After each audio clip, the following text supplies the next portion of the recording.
Guys, welcome to my channel Steno Tubers. आज मैं आपको बताने वाली हूँ कि कैसे एसएससी स्टेनो के लिए आप तैयारी शुरू कर सकते हैं।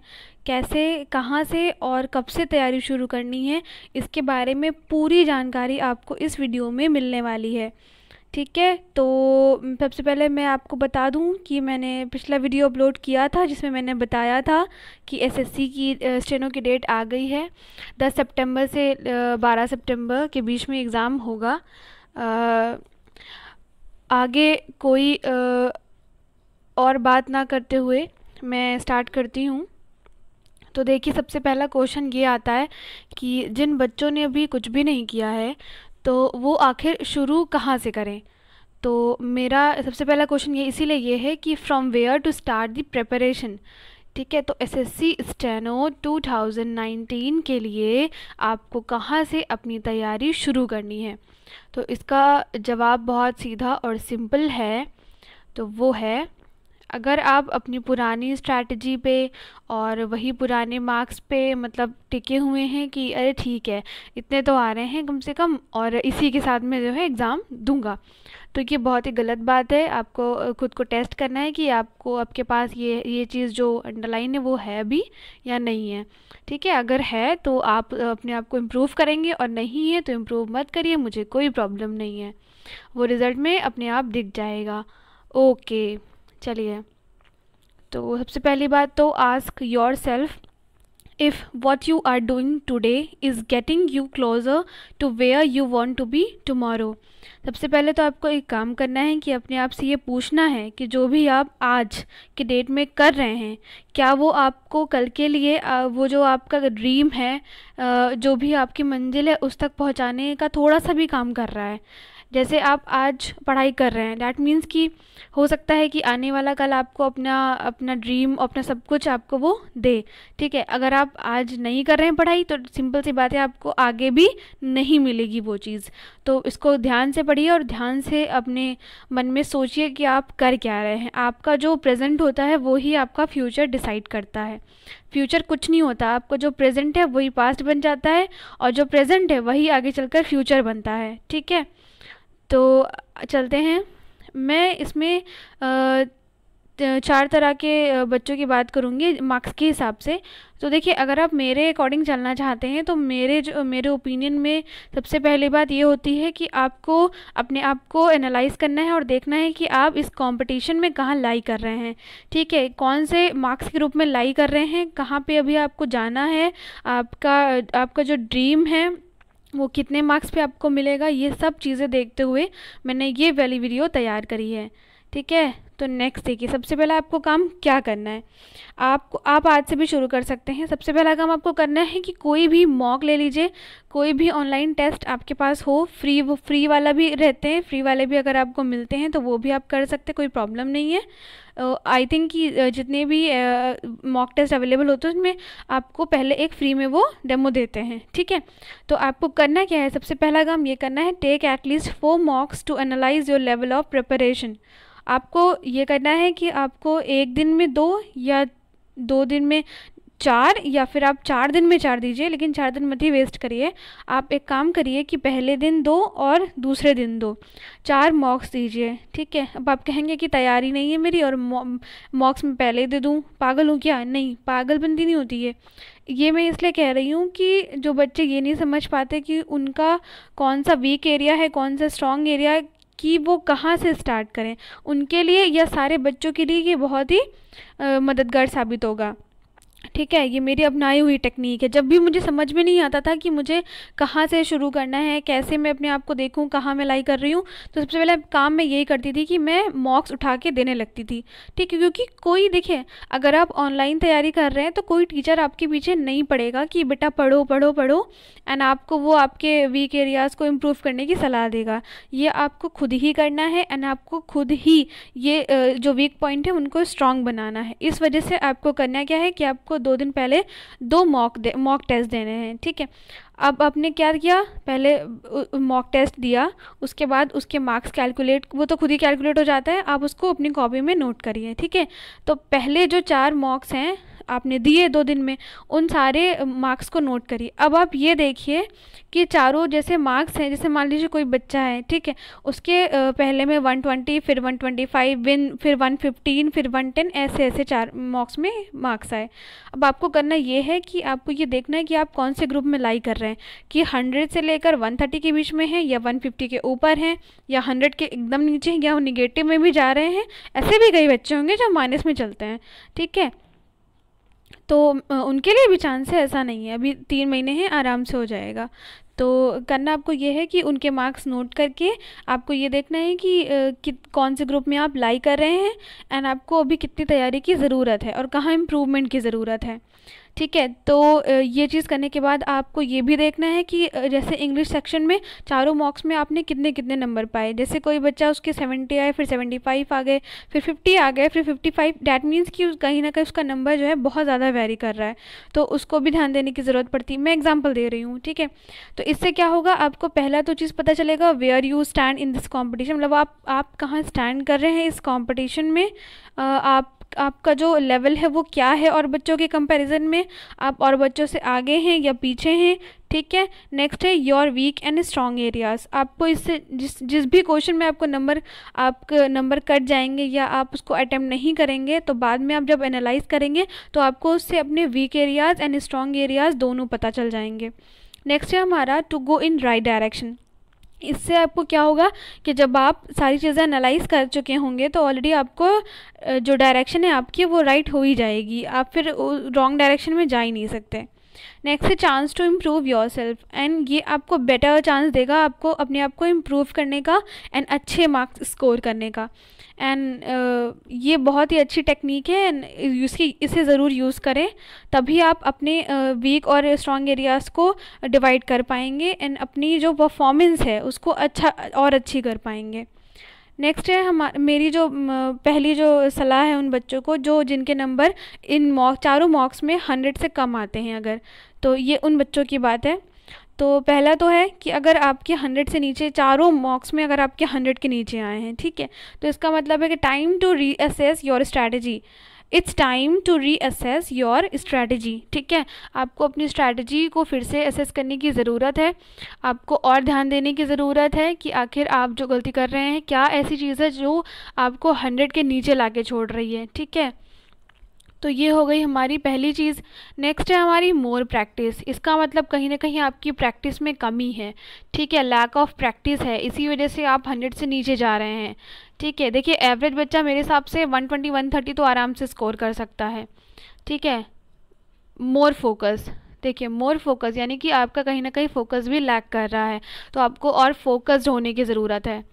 मोर रिवीजन, दैट मीन्स कि आप कहीं ना कहीं चीज़ों को भूल रहे हैं, आप रिवाइज प्रॉपरली नहीं कर पा रहे हैं, आप सिर्फ नया पढ़ने में लगे हैं, एंड आपको जो पुराना है आप उसको बिल्कुल भी इम्पॉर्टेंस नहीं दे रहे हैं, आप उसको अंडरस्टिमेट करते जा रहे हैं, तो दैट मीन्स आपको और रिवीजन की ज़रूरत है।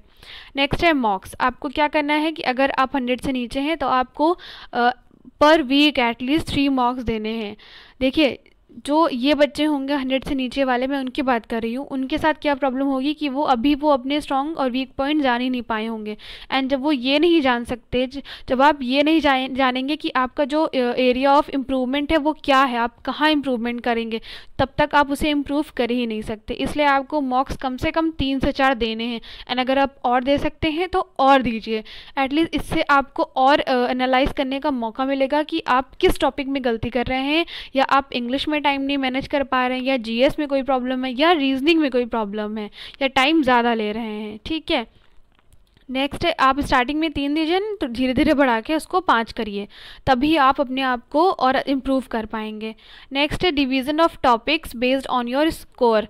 इससे क्या होगा, जब आप मॉक दे लेंगे, मॉक देने के बाद आप English, general studies and reasoning, तो इस जो भी नंबर आप इनमें आपको मिले होंगे मॉक्स में, आप उस हिसाब से इनको डिवाइड कर पाएंगे कि अच्छा मैं इंग्लिश में इतना अच्छा कर पा रही हूँ तो रीजनिंग में थोड़ा सा मेरा कम हो रहा है, या जीएस में इतना मुझे और करना है, तो आप उस हिसाब से टॉपिक को डिवाइड करेंगे कि कितनी इंपॉर्टेंस मुझे किस टॉपिक को देनी है, या कितना टाइम मुझे किस टॉपिक को देना है। तो ये जो 100 बिलो 100 वाले बच्चे हैं इनके लिए सबसे पहला गोल रखिए 120, ठीक है। तुरंत देखिए वो कहते हैं ना कि हाई जंप मारने की ज़रूरत नहीं, धीरे धीरे चलिए, तो आपको कछुआ और खरगोश की कहानी याद होगी, तो कछुए की तरह चलिए, लेकिन देखिए आज के टाइम पे क्या है कि आपको खरगोश की तरह चलना होगा एंड अटेंटिव रहना होगा, ये नहीं कि ओवर कॉन्फिडेंस में जाके सो गए। ठीक है, तो पहला गोल अपना रखिए 120। तो आप जब धीरे धीरे 1 हफ्ते 2 हफ्ते में इम्प्रूव कर लेंगे तो 120, देखिए अगर आप तुरंत ही 100 से अगर आप 180 या 160 जाना चाहेंगे तो ये इम्पॉसिबल है। ठीक है, इसके लिए फिर आपको बहुत ज़्यादा मेहनत करनी है। अगर कोई बच्चा करता है तो हो सकता है वो पहुंच भी जाए, मैं ऐसा नहीं कह रही, लेकिन आपको धीरे धीरे चलना है ताकि आपका जो बेस है एंड जो आपके वीक पॉइंट्स है वो भी क्लियर होते चले। तो फर्स्ट गोल है आपका 120। ठीक है, आपको सबसे पहले और कोशिश करनी है 120 स्कोर करना है। फिर जब आप 120 के नियर अबाउट पहुंच जाएंगे, आपका सेकंड गोल होना चाहिए 140। ठीक है, आपको 120 में नहीं रुकना, आपको 140 पे जाना है। सेकंड गोल 140 पूरा होते ही आपको थर्ड गोल अपना रखना है 160 प्लस का टारगेट। हमेशा मैं कहती हूँ अपना टारगेट हमेशा हाई रखिए, तभी आप उसके आसपास जा पाएंगे, वरना वो टारगेट भी मिलना मुश्किल हो जाएगा। ठीक है, थर्ड गोल है 160 प्लस एंड अगर और भी इससे ऊपर रखना चाहते हैं, प्लस का मतलब यही है कि 160 टू 200 आप जितना भी गोल रखिए उसको स्कोर करने की कैपेसिटी भी रखिए। ओके, तो ये थी पूरी बात बिलो 100 वालों की। आई होप कि ये आपको क्लियर हो गया होगा। देखिए जब मैंने शुरू किया था मॉक टेस्ट देना तो मेरे भी स्टार्टिंग में 120 115 कभी कभी 135 आते थे। तो ये चीज़ें अगर कम भी आ रहे हैं तो ये मत समझिए कि अब तो कुछ नहीं हो सकता, अब तो टाइम गया, अभी भी बहुत टाइम है और आप अभी भी कर सकते हैं। ठीक है, नेक्स्ट चलते हैं। नेक्स्ट है मेरे इस एरिया में लाई करने वाले जो कि हैं 100 से 140 के बीच में। तो ये उन बच्चों की बात है जिनके चारों मॉक्स में 100 से 140 के बीच में मार्क्स आए हैं। तो उनमें क्या कमी, उनमें कमी है कि शायद उनका रिवीजन पूरा ना हुआ हो, या ऐसा हुआ हो कि उन्होंने लाइक आपने आर्टिकल्स टॉपिक पढ़ा एंड आपने उसमें कोई रूल मिस कर दिया। तो ये भी बहुत गलत बात है, आपको रूल्स मिस नहीं करने हैं। या आपने लाइक कोई और लीजिए सेंटेंस इम्प्रूवमेंट की क्वेश्चंस भी बहुत आते हैं, तो आप हो सकता है उसमें वीक हैं या और किसी सब्जेक्ट में आगे हैं, तो ये भी आपको नहीं करना, इसीलिए रिवीजन प्रॉपर करना है। ठीक है, नेक्स्ट हमारा वीक एरियाज़ स्ट्रॉन्ग एरियाज़। ये मेरा कहने का मतलब यहाँ पे ये है कि जो आपके वीक एरियाज़ हैं 100 टू 140 वालों के लिए ये है, जो आपके वीक एरियाज़ हैं जब आप उसको एनालाइज करेंगे मॉक, तब आपको ये आइडिया हो जाएगा कि आप कहाँ पे वीक पढ़ रहे हैं, उनको आपको स्ट्रॉन्ग बनाना है। ठीक है, यानी कि जो वीक एरियाज़ हैं आपको स्ट्रॉन्ग एरियाज़ बनाने, और जो आपके स्ट्रॉन्ग एरियाज़ उनकी प्रैक्टिस और अच्छे से करनी है ताकि वो स्ट्रॉन्ग से वीक में ना कन्वर्ट हो जाएं। ऑल राइट, नेक्स्ट है हमारा मॉक्स पर वीक। आपके लिए है कि आपको पर वीक एटलीस्ट 4 to 5 आप दे सकते हैं, क्योंकि आपको भी देखिए जितने ज़्यादा जिसके मार्क्स होते हैं उसकी रिस्पॉन्सिबिलिटी उतनी बढ़ जाती है कि वो और अपने आप को इम्प्रूव करे। ठीक है, ऐसा ना हो कि फिर 2 नंबर से 3 नंबर से 4 नंबर से रुक जाए। तो आपको एटलीस्ट 4 मार्क्स पर वीक देने हैं। आपको भी पहले अपने आप को फर्स्ट वीक में एनालाइज करने की ज़रूरत है, उसके बाद धीरे धीरे चाहें तो 3 से 4 कर सकते हैं। नेक्स्ट है कंटिन्यू योर स्ट्रैटेजी। अगर आप इसके बीच में लाई कर रहे हैं, हो सकता है आपकी स्ट्रैटेजी सही हो, सही डायरेक्शन में जा रही हो, आप राइट वे पे हो। इसका मतलब ये नहीं कि एकदम सही हो सकता है कहीं कुछ कमी हो, तो उसको भी देखिए, एनालाइज करिए। नेक्स्ट है इम्प्रूव योर टाइम मैनेजमेंट। हो सकता है आप इस ये जो नंबर हैं इनके बीच में अगर आप लाइक कर रहे हैं तो हो सकता है आपका टाइम मैनेजमेंट थोड़ा सा ना सही हो, या आप इंग्लिश को ज़्यादा टाइम दे रहे हो, या आप रीजनिंग को कम टाइम दे रहे हो, ये हो सकता है। तो इस पर भी फोकस करिए। आपका जो फर्स्ट गोल है वो होना चाहिए 150 प्लस।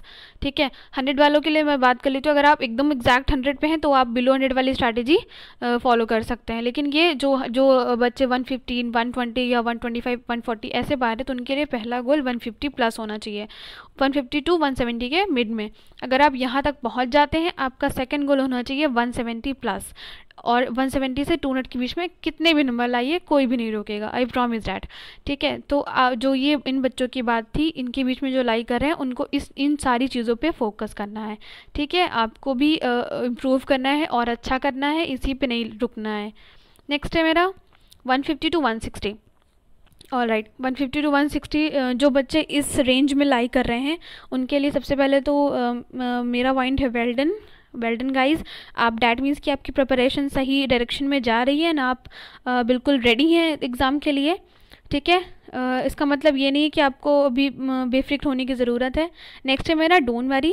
अगर हो सकता है आपके नंबर वेरी कर रहे हो, कभी 160 आ रहे हो, कभी 140 आ रहे हो, तो हो सकता है कि जो आप मॉक दे रहे हैं तो वो हार्ड लेवल का हो रहा हो, फिर मॉडरेट लेवल का हो सकता है, इस वजह से भी आपके नंबर वेरी कर सकते हैं। आपके लिए मॉक्स है पर वीक 4 to 5। आप देखिए, सबसे जितने ज़्यादा नंबर होंगे उतनी ज़्यादा आपको ये सोचना है कि आपका जो वीक एरिया वो कहाँ पे है। तो उन बच्चों को वीक पॉइंट देखने में और मेहनत करनी होती है कि अगर नंबर ज़्यादा आ रहे हैं तो भी जो नंबर कम हो रहे हैं वो आखिर कम कैसे हो रहे हैं। ठीक है, नेक्स्ट पॉइंट यही मेरा, बाकी मार्क्स कहाँ कम हो रहे हैं। आपको ये देखना है कि अगर मैं 160 170 स्कोर कर भी रहा हूँ तो मेरे जो 30 मार्क्स हैं वो कहाँ डिक्रीज़ हो रहे हैं, वो कहाँ पे काटे जा रहे हैं, वो भी आपको देखने की ज़रूरत है। ठीक है, नेक्स्ट है सेल्फ एनालिसिस।